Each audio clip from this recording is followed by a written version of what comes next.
शांति 27 जून के अव्यक्त महावाक्य हैं। संगम युग पर नंबर 1 पूज्य बनने की अलौकिक विधि। आज अनादि बाबा अपने अनादि शालिग्राम बच्चों को और आदि ब्राह्मण बच्चों को देख खुश हो रहे हैं। बाबा कहते, आप शालिग्राम रूप में परम पूज्य और ब्राह्मण रूप सो देवता रूप में गायन और पूजन योग्य बनते हो, जबकि अनादि पिता की पूजा केवल निराकार रूप में ही होती है। तो बाबा बच्चों को अपने से ज़्यादा डबल रूप में महान मानते हैं। बाबा हर एक बच्चे की विशेषता देख रहे थे। हर एक की विशेषता अपनी अपनी है। हर एक बच्चे में कोई ना कोई विशेषता है। ब्राह्मण परिवार की विशेषता देख कई बच्चे तो स्वयं में उनकी विशेषताओं को धारण कर विशेषता संपन्न हो गए हैं। कई बच्चों में विशेषता देखने की तो दृष्टि है, लेकिन उन विशेषताओं को धारण करने की हिम्मत नहीं है। कई तो एक दूसरे की विशेषता देखते हुए भी उनके महत्व को नहीं जानते, उनको साधारण रूप से देखते हैं, अर्थात गुण ग्रहण करने की बुद्धि नहीं है। बाकी विशेषता तो हर एक में, चाहे वो 16,108 का लास्ट मन का भी क्यों ना हो, भगवान की नज़र उन पर पड़ी ना। अपना भाग्य बनाया तो बाप की नज़र पड़ी तो विशेषता समाई हुई होगी, बल कैसी भी हो। ज्ञान, योग, धारणा, सेवा सब में कमज़ोर ही क्यों ना हो, लेकिन बाबा को देखने की, बाबा को समझने की दिव्य नज़र, ये विशेषता कोटों में कोइयों की ही होती है।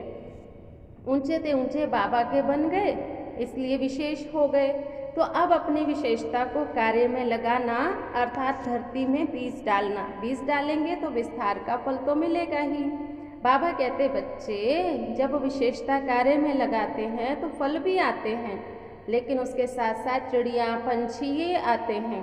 फिर कहते हैं मैं विशेष हूँ, ये मेरी विशेषता है। अरे ये माया है, विशेषता भरने वाले को भूल गए। बाबा कहते, बच्चे ये अटेंशन रखना है, विशेषता बाबा ने दी है।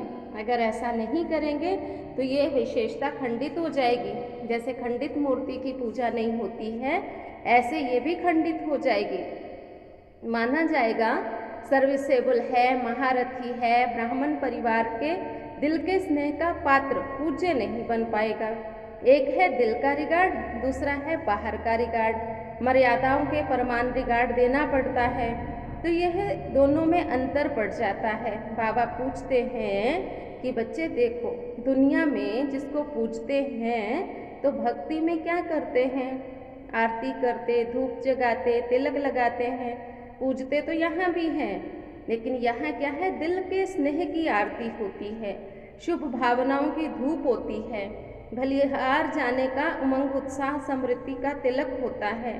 अब बाबा कहते, तुम ब्रह्मा बाबा के भी गीत गाते हो ना।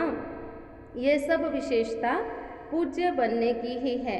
ऐसे आप भी बन सकते हो। जैसे बाबा के साथ ब्रह्मा बाबा की कमाल गाते हो, बाबा ने कहा ऐसे आप सभी भी अपने संकल्प में, बोल में, कर्म में कमाल करके दिखाओ। बाबा कहते, बच्चे देखो, तुम अपने अंदर संकल्पों को कमाल की बजाय संकल्पों के तूफान की धमाल करते हो। तो संकल्पों के कमाल की धमाल नहीं करनी है, तुम्हें कमाल करके दिखानी है। बाबा कहते, ब्राह्मण नाम ही अविनाशी हो जाता है, तो प्राप्तियां भी अविनाशी हैं। ब्राह्मण जीवन की विशेषता मेहनत कम, सफलता ज़्यादा, क्योंकि मोहब्बत के आगे मेहनत नहीं होती है। अगर नाम के भी ब्राह्मण बन गए तो बाबा ने कहा तो भी बहुत काम के हो, कभी भूख नहीं मरेंगे। वर्तमान समय पूज्य, भविष्य समय में भी पूज्य बनते हैं। नंबर 1 पूज्य कहते हैं। बस विशेषता देखो, विशेषता वर्णन करो, विशेष बनाओ। जहाँ बाप का हाथ और साथ है, वहाँ तुम्हारी जीवन मौजों की जीवन है। बच्चे, इस मौजों की जीवन में कभी मूंझना नहीं है, किसी भी परिस्थिति तरफ आकर्षित नहीं होना है, बाबा तरफ आकर्षित होना है। बाबा मिला तो सब कुछ मिला, हाथ नहीं छुड़ाना है। हाथ छुड़ाने वाली बाबा ने कहा बातें तो बहुत आएंगी, लेकिन तुम हाथ छोड़ के जाओगे थोड़ी। फिर बाबा ने कुमारियों को कहा, देखो गिरना नहीं, आप भाग्यवान हो, बाबा की बन गई हो। बाबा कहते, बच्चे कोई भी परिस्थिति आएगी, तुम इस समृद्धि से पार कर लो। मैं कल्प कल्प की विजयी आत्मा हूँ। लौकिक में भी अलौकिकता दिखानी है। इस समय तुम पद्मापदम भाग्य की स्मृति में रहो। कर्म करते अपना श्रेष्ठ भाग्य तुम बच्चों को कभी भूले नहीं। अच्छा, चारों ओर की श्रेष्ठ आत्माओं को, ब्राह्मण जीवन की विशेषताओं को कार्य में लाने वाले शालिग्राम बच्चों को बाबा का याद प्यार और नमस्ते। आज का वरदान है। वरदान से पहले बाबा ने एक प्रश्न पूछा था कि लौकिक संबंध में बुद्धि यथार्थ फैसला देती रहे, उसकी विधि क्या है। जवाब, कभी भी लौकिक बातों को सोचकर फैसले नहीं करो, अलौकिक शक्तिशाली स्थिति में रहकर फैसला करो। कोई भी बातें स्मृति में रखने से बुद्धि उस तरफ चली जाएगी, तो इसलिए अलौकिकता को बुद्धि में रखो तो कोई मुश्किल नहीं होगी और फैसला अच्छा हो जाएगा। आज का वरदान, साथी और साक्षीपन की स्मृति द्वारा सब बंधनों से मुक्त होने वाले सर्वशक्ति संपन्न भव।